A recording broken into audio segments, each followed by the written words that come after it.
This is the 23 clone out of a new boot tradition barrel. So it's their medium toast barrel.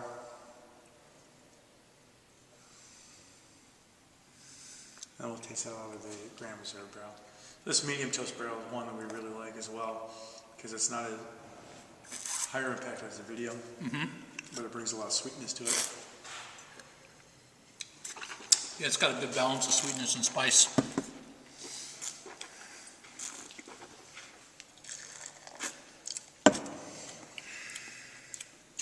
And wood tannin.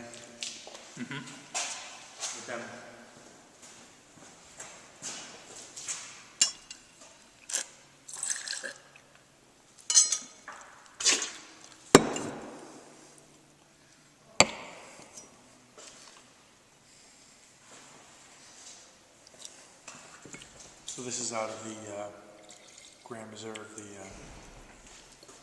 light toast barrel. Same one.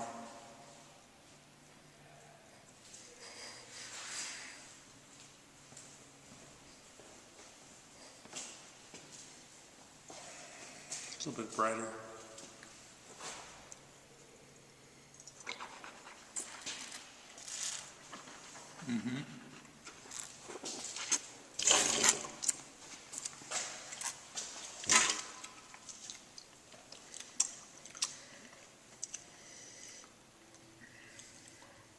So those are two barrels that we're moving our wines toward. We have some higher impact barrels that we keep in the program that are medium plus barrels that add a lot of structure and some different kind of spice kind of components and some saturation. But we're kind of moving towards a lot of lighter and lighter toast barrels and some kind of less aggressive medium plus toast barrels to just continue to accentuate the fruit and provide some depth and structure, you know, but not go over the top, because it's really about the fruit and the vineyard and how that tastes, right? Not necessarily about the wood. Yeah, I mean, I think there should be a lot less emphasis on wood out there and more on the fruit. Yeah. And especially in Pinot Noir. Yeah. And the light toast barrels, what's really nice about the light toast is, in my opinion, is that you can utilize a decent percentage of it, but it's not going to show. It doesn't really show up. Yeah. You know, it fades into the background. And then you can season it with a heavier toast. Yeah, and it really just kind of, the light toast barrels fill out some edges, which is really nice, and that's really, it's enjoyable on the wine, especially with Pinot Noir. So I think we're really excited about that transition for our program. I think it's going to make a big difference.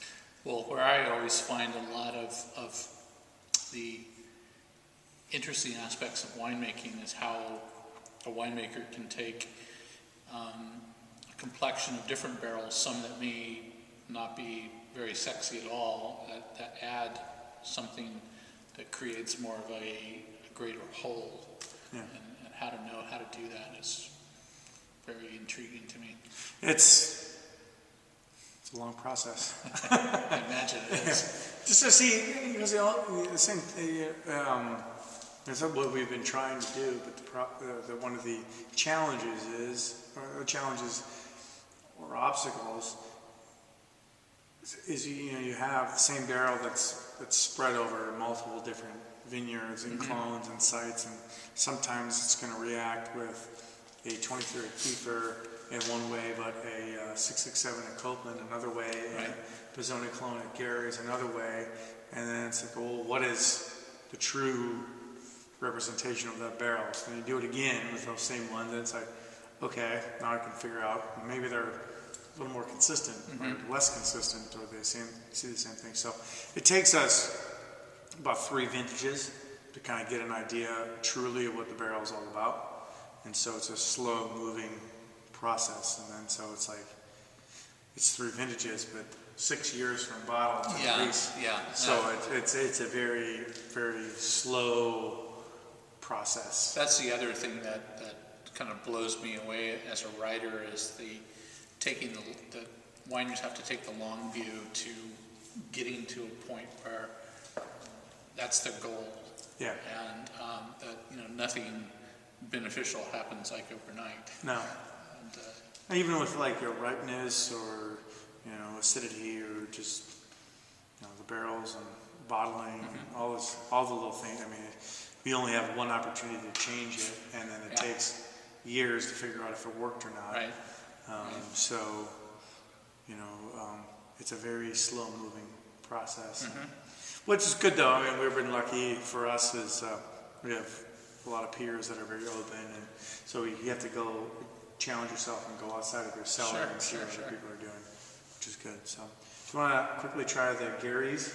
Yeah. D-stem for just whole cluster, and then we'll wrap it up. Yeah. Yeah, because you can't go away with